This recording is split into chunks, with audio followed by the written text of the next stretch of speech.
Welcome back to Obscure Star Wars EU. We're on episode 20, and today I have something really cool to talk about that I didn't know about until only a couple of days ago.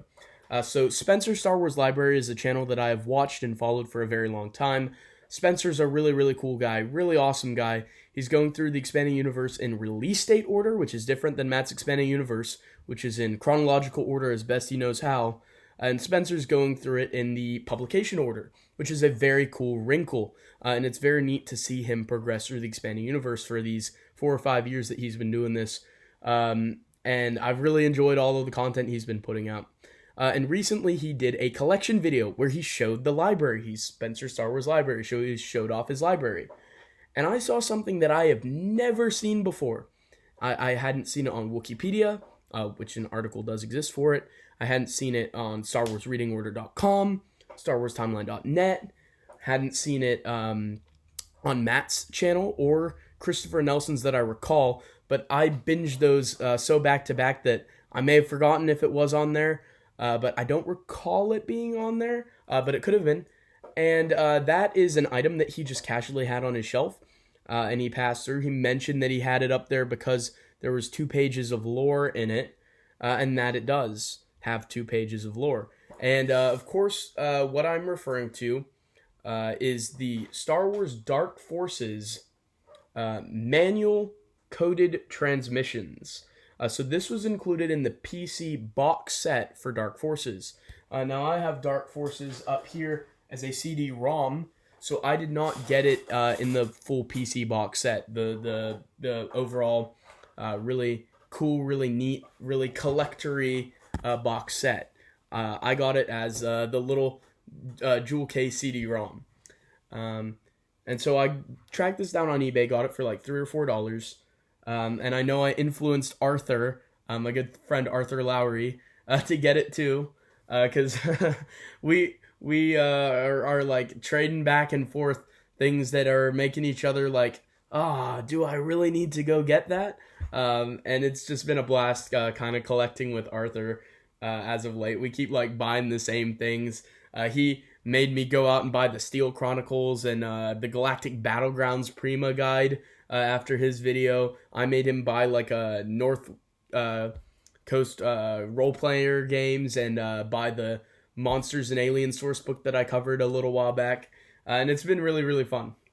And so we bought this on like the same day because we both saw Spencer's video and we were like, haven't seen that before. And so then we went and got it, both of us, on that day. And so what this is it's basically a how to play the game booklet, which a lot of the video games for Star Wars have these included with them. And so it's stuff you'd expect to see, like information on the controllers, on the keypads, information on the enemies from an out-of-universe perspective. So we've got like screenshots of stuff from the games, and the weapons that you can get. This is all from an out-of-universe perspective here. We have a credits in the back and power-up information, so what's useful for different places, etc. Well, first I want to say that I really love this cover.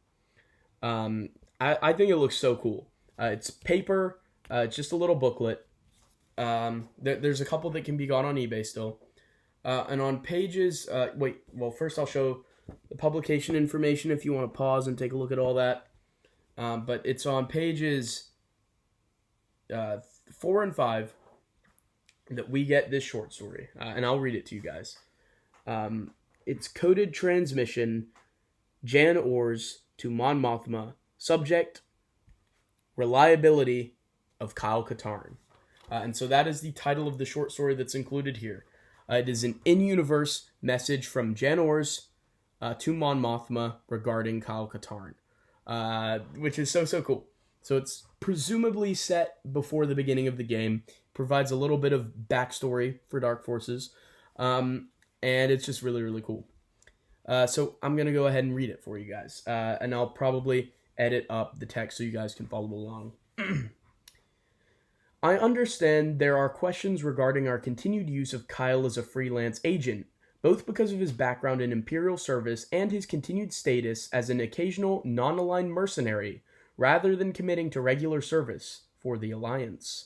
It's easy to see how certain individuals who either encountered him during his time with the Empire or lost friends or loved ones during operations he commanded could harbor such doubts.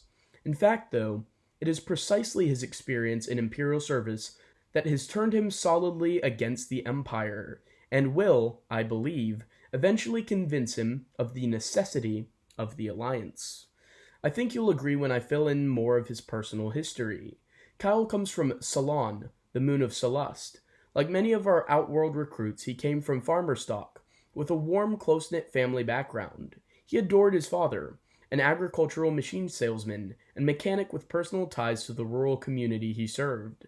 Kyle sought training at the academy only to better follow in his father's footsteps when he returned home. At the academy, he discovered a natural gift for cybernetic systems theory and information engineering. The time spent on his studies, extracurricular martial arts, and target shooting classes left little time to worry about political rumors or changes in curriculum and policy, as the Empire consolidated its hold on the academy. His quiet student existence was shattered when he received Imperial notification that a rebel ambush had killed his parents during an Imperial rescue operation. The final blow came when the academy refused to extend funeral leave. At the time, Kyle had no reason to doubt what was clearly an Imperial cover-up. Overwhelmed by pain and a burning hatred for the rebels who had supposedly killed his parents, he accepted a commission in the Special Operations Division of the Imperial Army. It was here that he learned the true face of the Empire. I first came to know him several years later, when I was working as a mole and double agent within the Imperial Intelligence Corps. Repeated contacts with Kyle showed me the scars he hid beneath a veneer of quiet competence, and his growing disillusion with the Army and all it represented. I saw to it that reports detailing the real story of the Imperial raid on Celeste came his way, and our friendship continued to deepen. When my cover was blown and I was taken prisoner, Kyle ended his service in the Imperial Army by engineering my escape from torture and helping me get off the planet to a rebel base. He joined me there a few days later on his way to the Rim Worlds, where in the company of smugglers and pirates he was to acquire the further skills of sabotage and subterfuge that have since made him so valuable to our cause. I knew then, when we said goodbye, that he was not ready for a full commitment to the Alliance.